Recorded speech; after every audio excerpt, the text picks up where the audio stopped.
하나님 말씀을 보겠습니다. 하나님 말씀은 고린도전서 3장 10절에서부터 17절까지 말씀인데 함께 하나님의 말씀을 봉독하도록 하겠습니다. 내게 주신 하나님의 은혜를 따라 내가 지혜로운 건축자와 같이 터를 닦아 두매 다른 이가 그 위에 세우나 그러나 각각 어떻게 그 위에 세울까를 조심할지니라.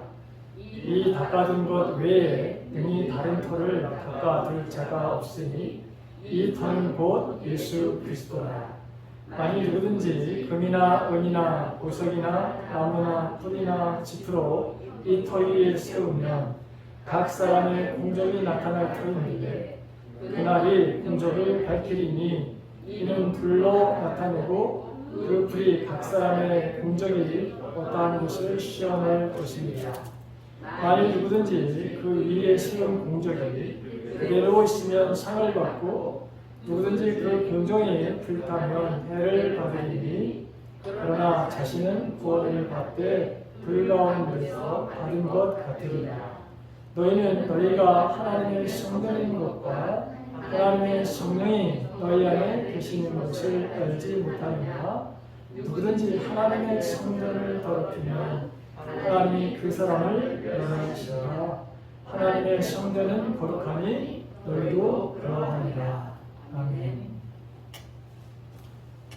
주님의 평강이 여기에 계신 사랑하는 성도 여러분들 그리고 온라인으로 예배드리는 모든 성도 여러분들에게 함께 하시기를 간절히 바랍니다.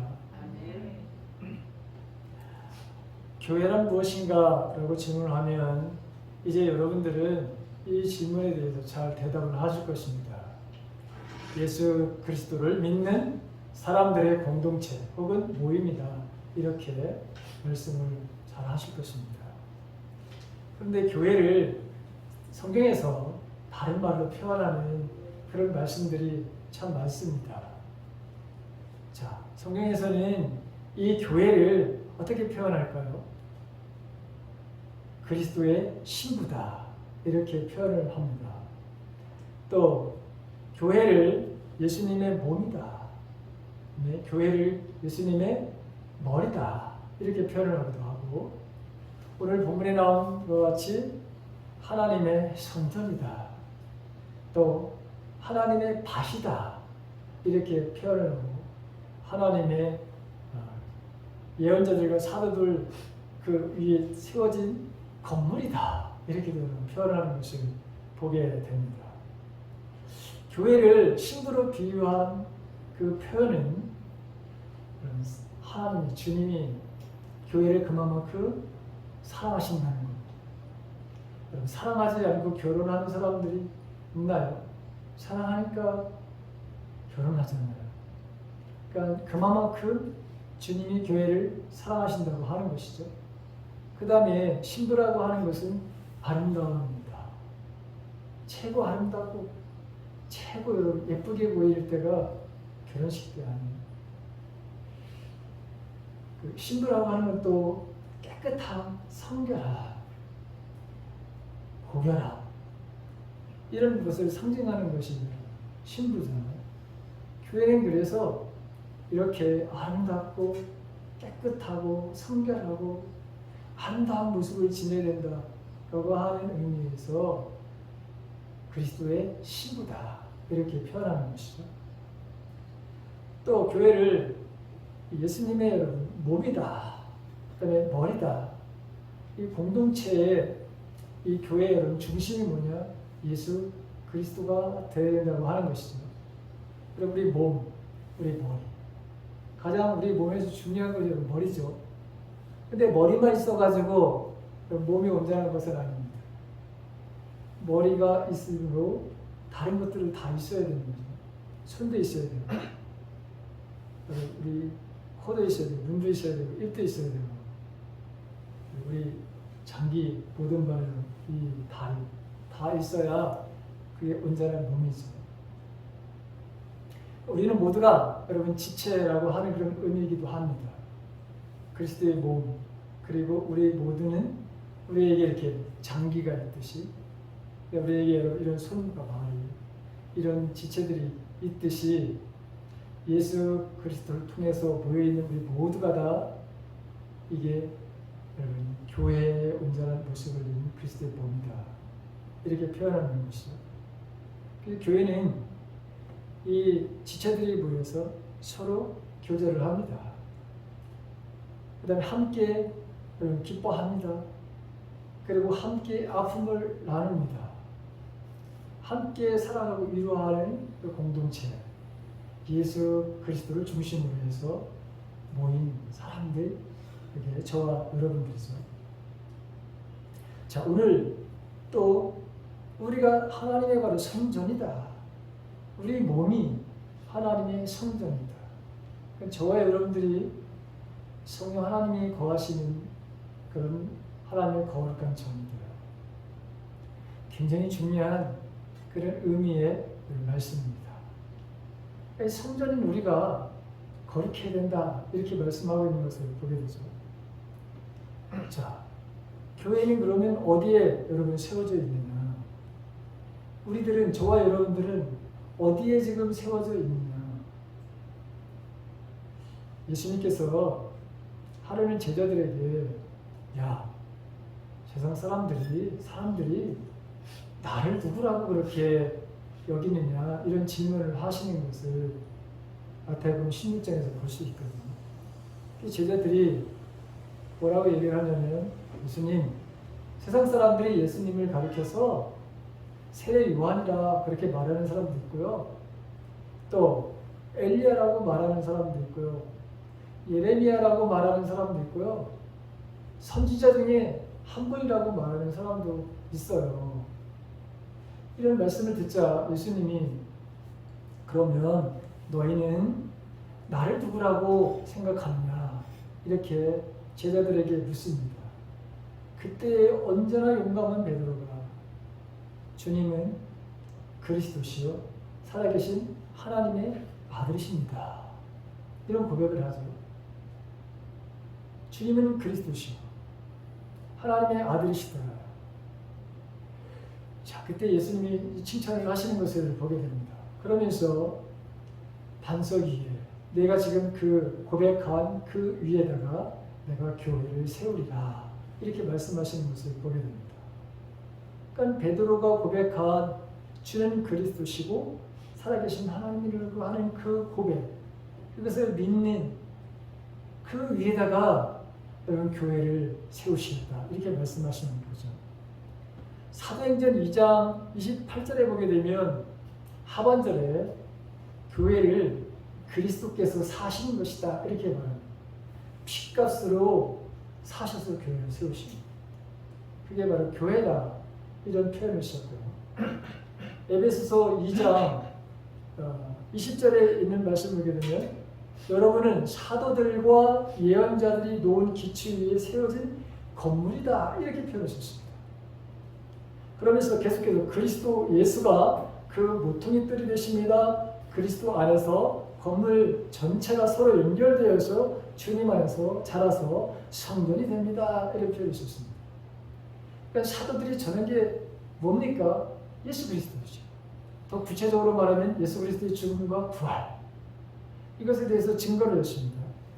예언자들도 마찬가지입니다. 많은 예언자들이 하나님께서 메시아를 보내시겠다, 구세주를 반드시 보내주시겠다라고 하는 예언자들이 하나님의 말씀을 통해서 세상에 오신다고 하는 이 예언의 말씀을 하셨어요. 그 터 위에 교회는 바로 세워진 것이다. 근데 그 건물의 가장 기초는 뭐냐? 그 모퉁이 뜰은 바로 예수 그리스도시고, 그 그리스도 안에서 건물 전체가 서로 연결되어 있다. 그러면서 주님 안에서 자라가는 것이 이게 성전이다, 이렇게 말씀하신 것을 보게 됩니다. 우리의 몸, 즉 우리 이 성전인 우리가 예수님이 기초가 되어야 된다, 이렇게 말씀하는데 그 의미가 도대체 무엇입니까? 예수님이 기초가 되어야 된다라고 하는 것은 예수 그리스도가 누구신지에 대한 바른 정체성을 알아야 된다는 것이죠. 예수님이 어떤 분이신지를 반드시 알고 그리고 믿고 그렇게 고백한 마찬가지로 그런 삶을 살아내는 것, 그 사람들이 그렇게 모여있는 곳, 그것이 바로 교회라고 하는 것이죠. 그렇다면 여러분, 예수님은 어떤 분이십니까? 예수님은 하나님의 아들로서 이 땅에 오신, 바로 하나님과 동등됨을 바로 취하지 않은 분이라. 예수님은 하나님과 같은 분인데, 그런데 같이 여기지 않으시고 오히려 자기를 종의 모습으로, 사람의 모습으로 이 땅에 오신 그런 하나님이시다라고 하는 것이죠. 두 번째, 예수님이 바로 이 땅에 오신 이유가 뭡니까? 그것은 죄인들을 구원하기 위해서 대신 대속의 죽음을 지시기 위해서 이 땅에 오셨습니다. 내가 죽어야 될 죄로 인해서, 허물로 인해서 내 대신 주님이 십자가에 피 흘려 죽으신 것이죠. 자, 세 번째는 예수님은 바로 이 세상의 유일한 구원자, 유일한 바로 구세주라고 하는 것입니다. 사도행전 4장 12절에 있는 말씀인 것이 베드로가 설교를 합니다. 다른 이로서 구원을 받을 수 없나니 천하 사람 중에 구원을 받을 만한 다른 이름을 우리에게 주신 일이 없습니다. 오직 예수 그리스도만이, 예수 그리스도를 통해서만이 우리가 구원을 받을 수 있다. 세상 사람들이 우리를 비난해도 여러분 어쩔 수 없습니다. 여러분, 우리 예수 외에는 구원이 없다고 저와 여러분 이 변함없는 진리에 대해서 우리가 주장하고 여러분 거기에 대해서 한 걸음도 우리는 여러분 타협이 있을 수가 없어요. 예수님 자신도 요한복음 14장 6절에서 뭐라고 말씀하시냐면 내가 길이요 내가 진리요 내가 생명이다. 나로 맘지 않고서는 아버지께로 올 자가 없다. 이렇게 여러분 말씀하시는 것을 보게 됩니다. 주님은 저와 여러분들의 죄와 허물로부터 죽음으로부터 우리를 완전히 구원해 주신, 해방시켜 주신 구세주입니다. 그것뿐만이 아닙니다. 우리의 삶 속에서 우리는 자주 여러분 낙심도 하게 되고 근심도 하게 되고 두려움 또는 초조함 이런 것에 여러분 빠질 수 있습니다. 그런데 그런 것으로부터 우리를 건져주시는 분. 때로는 각종 우리가 알지 못하는 바로 질병도 있습니다. 그 질병으로부터도 우리를 고쳐주시는 그러한 전지전능하신 하나님이시라고 하는 것입니다. 예수님은 십자가에서 죽으실 뿐만 아니라 3일 만에 여러분 부활하셨습니다. 그래 부활의 바로 첫 열매가 되셨습니다. 그래서 저와 여러분들은 반드시 예수님처럼 부활할 것을 믿는 사람들입니다. 기독교는 부활의 종교입니다. 사람, 죽은 하나님을 믿는 사람들이 아니라 지금 여기에 바로 성령으로 계신 주님을 우리는 모시고 살아가는 사람들입니다. 그리고 주님은 실제로 이제 심판주로 다시 재림하시는 심판의 주님으로 다시 오실 것을 우리는 믿습니다. 왜 그렇죠? 우리가 좁은 길을 가면서 좁은 문을 가면서 주님을 위해서 수고한 모든 것에 대한 주님의 포상을 받을 수 있는 그 날이 바로 심판의 날입니다. 저와 여러분들은 이 심판의 날을 우리는 기대하면서 살아가야 되는 것이죠. 이건 두려움의 날이 아닙니다. 아직 기쁨의 바로 여러분 날이죠. 저와 여러분들은 주님의 오심에 대한 두려움 없이 살아가야 합니다. 그만큼 내가 이 땅에서 주님을 위해서 수고하고 애쓴 것에 대한 하나님의 보상이 주어지는 날, 모든 것들을 갚아주시는 날, 여러분 그 기대가 여러분 안 될 수가 없죠. 우리가 주님을 믿고 고백하는 주님이 어떤 분인지에 대한 간략한 말씀입니다.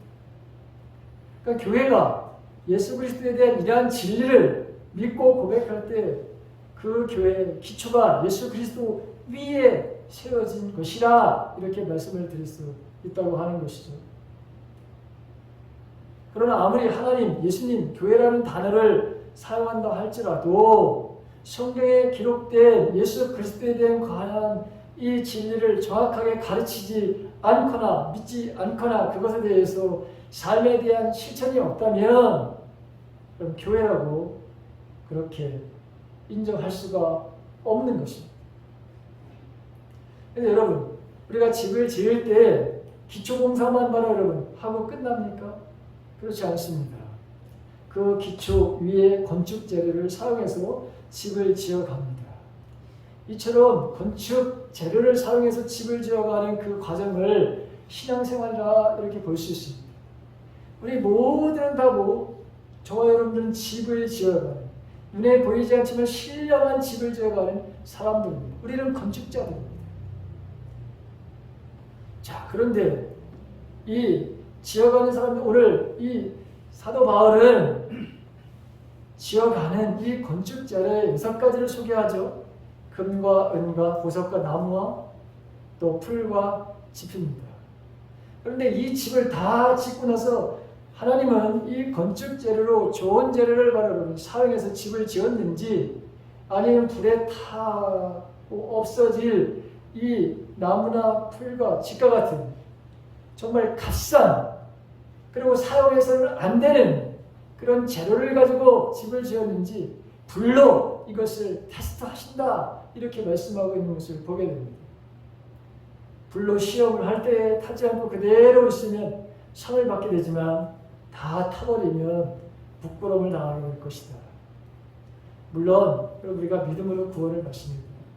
행위로 구원을 받는 것은 아니지만 그러나 행위에 따라서 우리에게 주어지는 보상이 있다고 하는 것을 우리는 알아야 합니다. 자, 이런 말씀을 통해 깨달을 수 있는 것은 하나님은 우리가 예수 그리스도를 믿고 난 이후에 여러분 계속해서 신앙의 바로 여정 속에서 반드시 우리가 그 과정 속에서 우리를 평가하시고 그것에 대한 보상을 하신다는 것이죠. 6가지 건축 재료를 말씀드렸는데 사실은 여러분 크게 2가지로 나눌 수 있습니다. 금은 보석은 불을 통과해도 타지 않는 그런 재료입니다. 그런데 나무와 풀, 짚은 불을 통과할 때 다 타버리고 없어지는 것들입니다. 사실 금과 은과 보석은 이미 불로, 열로 바로 통과된 것들이죠. 그 압력을 바로 견뎌내는 것들입니다. 우리가 신앙생활을 하면서 하나님께 인정을 받고 하나님께 상을 받을 수도 있지만 그렇지 못할 수도 있다고 하는 것이죠. 성경에는 상에 대한 관련된 말씀이 참으로 많습니다. 그런데 대표적으로 저는 마태복음 6장 1절에 있는 말씀, 그 말씀만 드리도록 하겠습니다. 마태복음 6장 1절에 보게 되면 사람들에게 보이려고 그들 앞에서 너희의 의를 행하지 않도록 주의하라. 그리하지 아니하면 하늘에 계신 너희 아버지께 상을 받지 못하리라. 이렇게 말씀하고 있습니다. 자, 남을 우리가 돕는 착한 일을 하고 봉사를 섬김의 바로 삶을 살려고 하더라도 사람들에게 보이려고 자랑하기 위한 동기와 목적을 가지고 한다면 하나님께로부터 상을 받을 수 없다는 것이죠. 그러면서 예수님이 그 이후에 어떻게 말씀하시느냐, 구제에 대한 말씀을 하시는 거예요. 남을 돕는 것 역시 은밀하게 해야 돼. 이렇게 말씀하시는 것을 보게 됩니다. 그 다음에 기도하는 것도 마찬가지예요. 기도하는 것도 여러분 남이 보이는 것으로 기도하는 것이 아니라 오히려 골방에 들어가서 문을 닫고 은밀하게 보시는 그 하나님 앞에서 기도하라 이렇게 말씀하시는 것을 보게 되죠. 금식도 마찬가지입니다. 금식할 때 말끔하게 씻고 내가 금식한다고 표시한다. 여러분 금식하는 것의 가장 큰 이유가 뭡니까? 금식을 하는 첫 번째 가장 큰 이유는 내가 하나님을 설득하려고 하는 것이 아닙니다. 여러분 첫 번째 이유는 뭐죠? 하나님의 뜻이 무엇인지를 알기 위해서 금식을 하는 거예요. 하나님이 나에게 뭐라고 말씀하신지 그 음성을 들으려고 하는 거예요. 결국 하나님의 음성을 듣게 되면 우리는 당연히 여러분 하나님의 음성을 듣게 되지만 하나님의 음성을 듣게 되면 그 하나님의 음성을 들은 대로 우리는 그 들은 대로 행하기만 하면 되는 거예요. 행하기만 되면 하나님께 우리는 영광된 삶을 살 수 있습니다. 왜? 하나님이 기뻐하시는 삶을 살기 때문에. 영광이라고 하는 의미는 여러분 다양하지만 그러나 거기에 하나님을 기쁘시게 하는, 하나님을 드러나게 하는 삶이 하나님께 영광을 돌리는 삶입니다. 그래서 우리는 금식할 때도 마찬가지로 우리가 경건의 행위, 동기가 이게 잘못되었으면 아무런 의미가 없다고 하는 것이죠. 그렇게 종교 생활을 열심히 했던 이 유대인들, 특별히 바리새인들, 율법학자들, 율법에 대한 박사라고 하는, 성경에 대해서는 나만큼 아는 사람이 없다고 하는 사람들이 왜 예수님 앞에 책망을 받았을까요? 그 답이 로마서 10장 2절과 3절에서 찾을 수 있습니다. 거기 보게 되면 내가 증언하노니 그들이 하나님께 열심히 했으나 올바른 지식을 따른 것이 아니니라. 하나님의 의를 모르고 자기의 의를 세우려고 힘써 하나님의 의에 복종하지 아니하였느니라. 열심히 종교생활을 했지만 하나님의 올바른 지식, 하나님이 원하시는 하나님의 뜻대로, 하나님이 그분이 원하는 방법대로, 그분이 의도하는 대로 그렇게 하지 않았다고 하는 것이죠. 여러분, 이것은 오늘날 우리들에게도 얼마든지 이런 일을 바로 저지르는 실수를 할 수 있습니다. 내가 열심히, 아주 열심히 열정을 가지고 했습니다. 내가 너무 좋아했어요. 그런데 내가 너무 좋아서 열심히 하는 것과 하나님이 원하시는 것은 동일하지 않을 수 있습니다. 그런데 마치 내가 열심히 해서 지쳐있을 때 나에 대해서 한 것에 대해서 다른 사람이 약간의 비난을 한다고 조롱을 하게 되면 우리는 내가 열심을 해서 주님의 일을 했는데 내가 받는 것이 겨우 이거는 말인가. 그런데 마태복음 7장 21절에 있는 말씀, 여러분 우리 잘 아는 말씀이죠. 나더러 주여 주여 하는 자마다 다 천국에 들어가는 것이 아니다. 하나님의 말씀을 지키는 사람이, 계명을 지키면서 하나님의 의도, 하나님의 뜻을, 하나님의 지식의 말씀을 가지고 행하는 사람이 천국에 들어가는 거야. 그런데 여러분, 주님의 이름으로 내가 예언도 하지 않았습니까? 내가 주님의 이름으로 귀신도 내어쫓지 않았습니까? 내가 각종 여러 가지 일을 했는데, 그런데 예수님이 뭐라고 말씀하시죠? 이 불법을 행하는 자들아, 이를 가운데 슬피우는 날이 있으리라. 이렇게 말씀하시잖아요. 도저히 내가 너를 몰라. 왜 그렇죠? 열심히 냈어요. 그런데 하나님의 뜻과는, 하나님의 그 계획과는 전혀 다른 곳에 열심을 품고서 한 거예요. 자, 오늘 사도 바울은 우리들에게 엄청난 여러분 경고의 말씀을 하십니다. 고린도전서 3장 17절이죠. 누구든지 하나님의 성전을 더럽히면 하나님이 그 사람을 멸하시리라. 하나님의 성전은 거룩하니 너희도 그러하니라. 여기 하나님의 성전은 여러분 눈에 보이는 건물이 아니라고 했어요. 저와 여러분들이야. 내 몸을 더럽히면 안 돼. 파괴하는 일을 해서는 안 돼. 하나님이 바로 그렇게 되면 어떻게 되느냐? 그 사람을 멸하시리라. 그 사람을 바로 버리신다는 거죠. 그 사람을 바로 멸망시킨다고 하는 거죠. 굉장히 끔찍한 그런 여러분 말씀입니다. 교회를 바로 더럽히는, 우리의 몸을 더럽히는, 우리의 공동체, 한 사람 한 사람이 모인 이 가까운 교회라고 하는 이 교회를 더럽히는 사람들은 반드시 하나님이 멸하시리라. 자, 구약에서 정말 성전을 바로 더럽히는 자에게 두 가지 벌이 있었는데 하나님 바로 사형이었어요. 사형. 레위기 15장 31절에 보게 되면. 그 다음에 다른 하나는 뭐냐? 공동체로부터 추방이에요. 공동체로부터 추방. 죽음과도 같은 거죠, 사실. 그렇다면 하나님의 성전인 교회를 더럽힌다고 하는 이 의미가 뭘까? 더럽힌다고 하는 것은 이 헬라어로 보게 되면 파괴한다고 하는 것이거든요. 자, 하나님의 성전을 더럽히는, 파괴하는 그런 바로 사람들. 그런 사람들이 어떤 사람들일까? 첫째는 기초나 여러분 기둥을 흔들어 버리면 집은 무너지게 돼 있어요. 교회의 기초가 무엇이라고 여러분 말씀드렸습니까?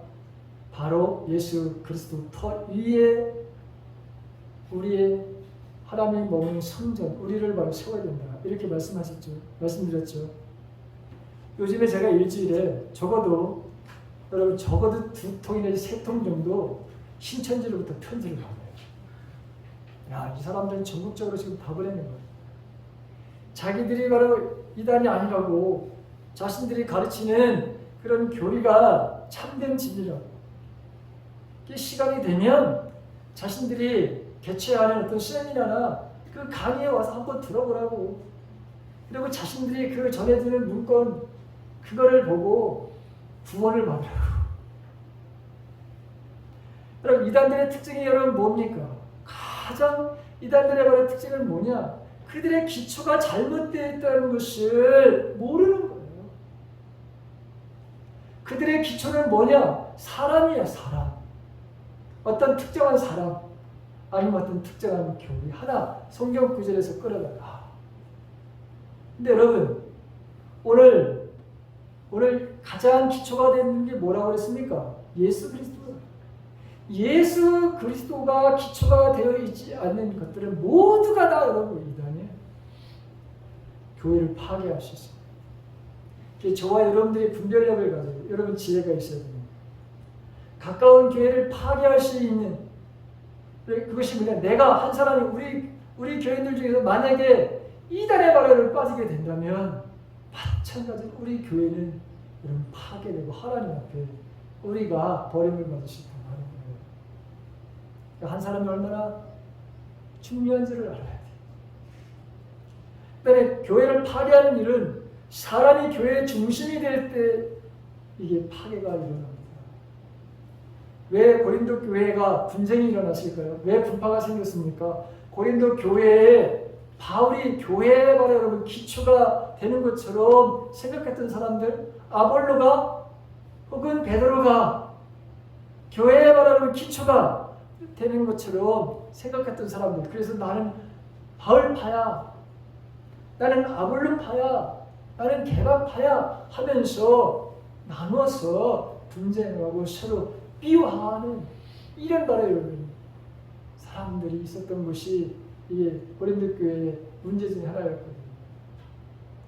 즉 하나님의 성전을 바로 우리를 바로 파괴시키는, 더럽히고 파괴하는 행동은 사람이 바로 교회의 중심이 되는 안 된다고 하는 것이죠.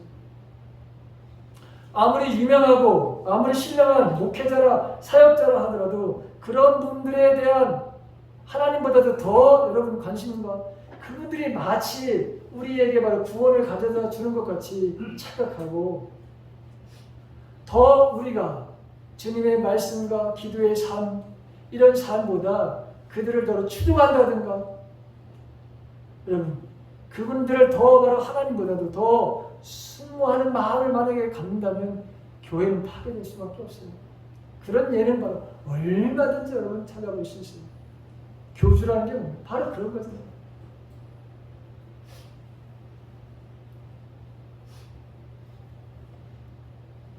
교회를 파괴하는 것.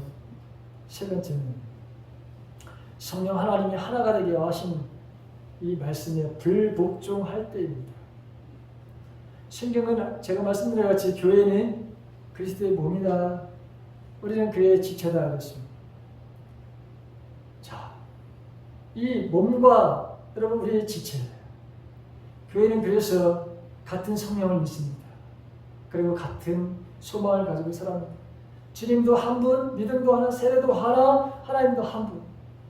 에베소서 4장에 보게 되면 사도 바울이 성령 하나님께서 하나가 되게 하신 것을 심써 지켜라 이렇게 말씀하시면서 교회는 같은 성령, 한 소망을 가지고 있고 주님도 믿음도 세례도 하나님도 한 분이시다 하면서 하나가 되어야 될 것을 강조하는 것을 보여요. 교회 안에 성도들끼리 하나가 되지 못하고 서로 분열되어 다투는 행위는 이 교회를 허무는 것이지. 찢어서 파괴하는 것입니다. 그 고린도 교회를 향해서 사도 바울이 말씀하시거든요. 같은 생각, 같은 마음을 가지고 행하라. 이것을 강조하는 것을 보게 됩니다. 자, 그 다음에 교회를 파괴하는 것은 우리가 그리스도의 바로 평화의 사도임을 잃어버리게 됩니다. 파괴의 삶을 살 수 있다고 하는 것입니다. 우리는 삼일체 하나님과 이미 화평한 사람들입니다. 누구로 인해서? 예수 그리스도로 인해서. 하나님과 평화의 바로 삶을 가지고 있습니다. 로마서 12장 18절에 있는 말씀, 할 수 있거든 너희로서는 모든 사람과 더불어 화목하라, 평화의 삶을 살라 이렇게 말씀하고 있습니다. 예수님도 마태복음 5장 9절에서 평화를 위해서 일하는 사람은 하나님의 자녀라 일컬음을 받을 것이다. 평화를 위해서 일하는 사람들이 하나님의 자녀다 이렇게 말씀하고 있는 것을 보게 됩니다. 저와 여러분들에게 이 직분이 주어져 있습니다. 평화의 사도로서 삶을 살아야 된다고 하는 것이죠. 근데 우리가 가는 곳마다 분쟁을 일으킨다고 생각해 보십시오. 내가 가는 곳마다 오히려 문제가 더 커져. 내가 가는 곳마다 불화의 삶을 만들어내. 그렇다면 여러분, 우리는 세상 사람들에게도 비난을 받을 뿐만 아니라 우리 공동체 안에서 파괴의 바른 삶을 살아갈 수 있다고 하는 사실이죠. 분열이 있는 것이 우리가 있으므로 일치가 있어야 되는 것이죠. 다툼이 있는 곳에 하나가 되게 하는 그 직분이 저와 여러분들이 한 것입니다. 자, 마지막으로 교회를 바라보는 파괴하는 것은 뭐냐? 거룩한 삶을 살지 못할 때입니다. 오늘도 마지막에 있는 말씀을 보게 되면 하나님의 말을 전인 너희들이 거룩해야 된다. 하나님의 성전도 거룩할 뿐만 아니라 너희 자신들도 거룩해야 된다. 이렇게 말씀하고 있습니다. 이 시대가 구부러지고 뒤틀린 시대입니다. 하나님의 공의와 하나님의 공평이 지배하지 않기 때문입니다. 그런데 우리가 이 시대의 교회가 이 시대의 바로 소망이 되기 위해서는 온전한 교회의 모습을 유지하고 보존하고 하나님의 바로 살아계신 능력을 나타내려고 한다면 우리에게 필요한 것이 요구되는 것이 거룩함이라고 하는 것입니다. 거룩함. 이 거룩함이라고 하는 것은 여러분 구별된 삶을 살아가는 것이고 분리된 삶을 살아가는 것입니다. 세상에서 우리가 살고 있지만 세상의 가치관에 우리가 가치관대로 살지 않는 세상의 여러분 풍조 따라 살지 않는 것이죠. 하나님의 백성으로 하나님의 바로 법을 가지고 살아가는 사람들. 내가 거룩하니 너희도 거룩하라. 근데 여러분 거룩한 삶을 살 수 있는 비결은 뭡니까? 거룩한 삶을 살아가는 비결은 딱 여러분 두 가지예요. 하나님의 말씀과 기도라고 하는 것이죠. 디모데전서 4장 5절에 있는 말씀입니다. 거룩하게 살 수 있는 것이 하나님의 말씀과 기도의 삶이다. 이렇게 말씀하고 있습니다. 말씀으로 우리는 삼위일체 하나님을 바라보며 살아가야 되는 것입니다. 자, 말씀으로 삼위일체 하나님을 바라보며 살아가는 것입니다. 믿음의 지혜와 온전케 하신 예수를 바라보라 이런 말씀이 있는데 자, 우리는 예수님을 바라보면서 거룩한 삶을 살 수 있습니다. 자, 말씀을 통해서 하나님의 성품을 우리는 바로 알 수 있습니다. 하나님이 어떤 분인지, 하나님은 거룩하신 하나님, 하나님은 용서의 하나님, 하나님은 치유의 하나님, 하나님이 바로 어떤 분인지를 말씀을 통해서 우리는 하나님의 소품을 할 수 있습니다. 그리고 그분이 행하신 일, 여러분 이 기록된 하나님의 말씀을 통해서 어떻게 하나님이 이스라엘 백성들을 또 오늘 우리를 여러분 다스리고 계시는지 알 수 있습니다. 그리고 말씀을 우리가 읽음으로 인해서 하나님이 하라는 말씀과 하지 말라고 하는 말씀이 있습니다. 그러니까 하나님의 명령을 생각하고 적용하는 바로 삶을 살아가는 것이죠. 우리가 여러분 거룩해 지고 싶다고 해서 내가 의지력이 그렇게 강하다고 해서 우리가 거룩해지는 것이 아닙니다. 늘 우리는 주님을 바라봐야 합니다.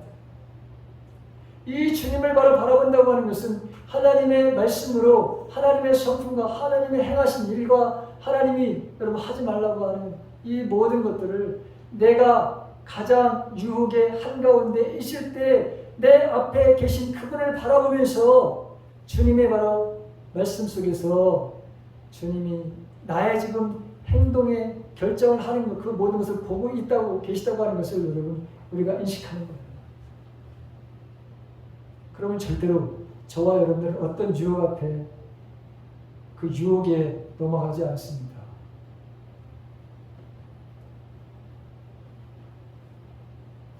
그래서 여러분 매일 하나님의 말씀을 우리가 묵상하자라고 하는 거예요. 왜 여러분 하나님의 말씀을 묵상해야 되느냐? 하나님의 말씀을 묵상하지 않는 사람들은 결국에는 뭡니까? 교회를 파괴하는 자야. 교회를 여러분 무너뜨리는 자야. 그래서 저와 여러분들은 하나님의 말씀을 그래서 우리는 날마다 읊조리는 묵상하는 삶을 살아야 되는 거예요. 그 다음에 하나님과 매일 친밀한 이 친숙함, 이 친함을 유지하는 것이 기도입니다. 기도의 삶을 통해 주님이 원하시는 삶을 살 수 있습니다. 예수님이 왜 기도의 삶을 그렇게 여러분 사셨을까요? 하나님의 뜻을 알기 위해서.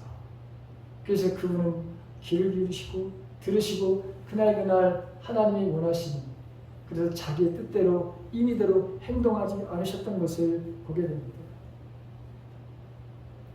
여러분 우리가 하나님의 우리 기도 생활을 통해서 하나님이 우리의 뜻을 알려주시면 우리는 그분의 바로 그 뜻을 실행하게 되고 그리고 그것이 하나님께 영광이 되는 삶을 살게 되는 것이죠.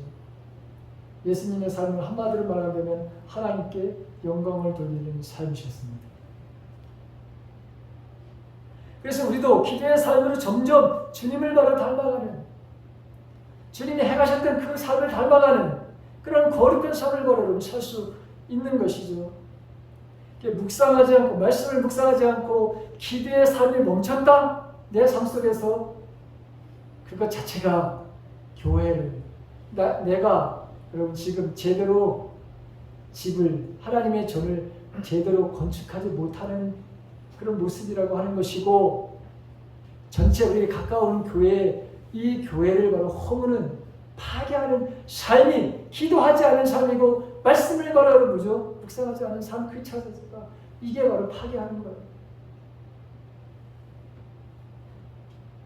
저는 제가 4일날 새벽기도 시간에 현재 하나님 앞에 그런 기도를 하나님 현재 우리 공동체 우리 교회 가장 우선이 되어야 될 것들이 무엇입니까? 가장 시급한 문제가 무엇인가요? 라고 주님 앞에 물으면서 이번 주 오늘 이 주일에 어떤 말씀을 가지고 선포를 해야 됩니까? 라고 기도를 했습니다. 그때 저에게 떠오르는 그림들이 있었어요. 그게 뭐냐? 기초서 집을 질 때 그 기초 세우는 머릿돌 그 모습을 보여주시고 그 다음에 나사못 그 다음에 경첩 문 같은 데서 달 때 여러분 다 필요한 것들이죠. 그 다음에 집이 아름답게 저어가는 그런 모습들 건축에 대한 것들이 건축에 대한 기초를 놓는 거, 고정시키는 거, 단단하게 견고하게 하는 것들 그런 그림들을 하나씩 다 이렇게 보여주시는 거예요. 그러면서 하나님께서 우리가 지금 뭔가 단단하지 못하구나. 우리 교회가 저는 잘 어떤 의미인지 모르겠지만 어쨌든 이 교회가 온전하게 지금 세워져 가지 못하는구나 라고 하는 것을 여러분 알게 됐어요. 그리고 새벽기도 후에 그날 여러분 항상 저는 말씀을 기도하고 나서 말씀을 이제 묵상하는데 그때가 바로 고린도전서가 시작되는 그런 날이었어요. 하나님의 말씀을 읽다가 오늘 3장에 하나님께서 왜 나에게 기도할 때 그 모습을 보여줬는지, 그리고 하나님께서 나에게 주신 말씀을 여러분 그 3장을 통해서 확인하게 되는 거예요. 그리고 제가 지금 이 말씀을 선포하는 거예요. 저는 알 수 없어요. 어쨌든 우리 안에 뭔가 여러분 지금 하나님의 집이 제대로 세워져 가지 않고 있다고 하는 것은 분명한 거예요. 우리 모두는 말하는 건축자입니다. 지혜로운 건축자이느냐 아니면 어리석은 건축자이느냐 라고 하는 것이죠. 마태복음에 보게 되면 똑같은 말씀이 나옵니다. 거기도 보게 되면 어리석은 건축자와 지혜로운 건축자.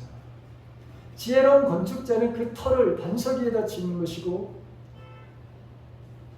그리고 하나님의 말씀, 그 말씀을 들은 대로 행하는 사람들이, 실천하는 사람들이 지혜로운 건축자입니다. 오늘 사도 바울은 자기는 지혜로운 건축자다 이렇게 말씀하고 있는 것을 보게 됩니다. 나는 지혜로운 건축자입니다. 왜 그렇죠? 그리스도 위에 터를 세우고 그 다음에 타지 아니하는 보석으로 집을 견고하게 지금 지어가고 있습니다. 사도 바울. 그렇다면 저와 여러분들은 어떤 건축자라고 하는 것이죠? 지금 하나님의 성전인 내가 그리스도라고 하는 반석 위에 기초를 올려놓고 집을 짓고 있는지, 내가 하나님이 주시는 이 좋은 정말 금과 은과 보석과 같은 그런 값싸고 그런 귀중한 것을 가지고 내가 지금 하나님의 성전인 내 그 집을 지금 잘 져가고 있는지, 불만 붙었다 하면 모든 것을 다 태워버리는 나무와 풀과 집과 같은 그런 값싸고 지어서는 안 될 것을 가지고 지금 여러분 내가 지금 집을 지어가고 있는지, 분명히 불시험을 하신다고 하셨습니다. 여기 이 불시험을 건너내는 그런 사람들은 상급을 받을 수 있다고 했고, 다 타서 없어진 사람은 부끄러움을 받는 이런 일들이 있게 될 것이다. 저와 여러분들 삶 속에서 반드시 내 삶에는 이런 비바람이 붑니다. 내 삶에는 폭풍이 붑니다. 내 삶에는 홍수와 같은 것들이 반드시 일어납니다. 근데 과연 지혜로운 건축자와 같이 그리스도의 터 위에 세워진 것은 아무리 내 인생에 비바람이 불고 폭풍이 불어오고 지진이 일어나고 홍수가 나더라도 반석 위에, 즉 그리스도의 터 위에 세운 집은 절대로 무너지는 법이 없다. 예수님 말씀하셨습니다. 그게 지혜로운 건축자들이 지은 집이다. 이렇게 말씀하고 있습니다. 오늘 저와 여러분들 기초나 기둥을 흔들어 버리면 집은 무너지게 되어 있는데, 하나님의 성전인 내가 예수 그리스도 터 위에 세워져 있는가? 사람이 교회 중심이 되면 무너지게 되어 있습니다. 나도 아니고 여러분들 언제나 교회의 주인은 예수 그리스도시. 사람을 여러분 너무 의존하거나 사람에 대한 말을 자랑을 하지 않기를 간절히 바랍니다. 성령 하나님이 하나가 되게 하시는 것이, 거기에 여러분 어떤 일이 있어도 하나가 되고 같은 마음 같은 생각을 가지려고 여러분들은 노력해야 합니다. 내가 평화의 바라는 사도라고 하는 것, 이걸 잃어버리면 안 됩니다. 그리고 내가 하나님의 말씀과 기도로 거룩하지 않으면 이 성전은, 하나님의 성전, 내 몸이 파괴된다고 하는 것입니다. 우리 교회가 파괴된다고 하는 것입니다. 그러니까 저와 여러분들 한 사람 한 사람이 얼마나 소중한가, 얼마나 귀중한지를 알아야 나 하나로 인해서 교회가 파괴될 수 있습니다. 우리 교회가 부서질 수 있습니다. 하나님이 버리실 수도 있습니다. 여러분, 지혜로운 건축자가 되시고 주님이 주시는 그 값싸고 귀중한 것들로 집을 단단하게 잘 지으시고 그리고 상급을 받는 그런 저와 여러분 지혜로운 건축자 모두 되시기를 주님의 이름으로 간절히 축원합니다. 기도합시다.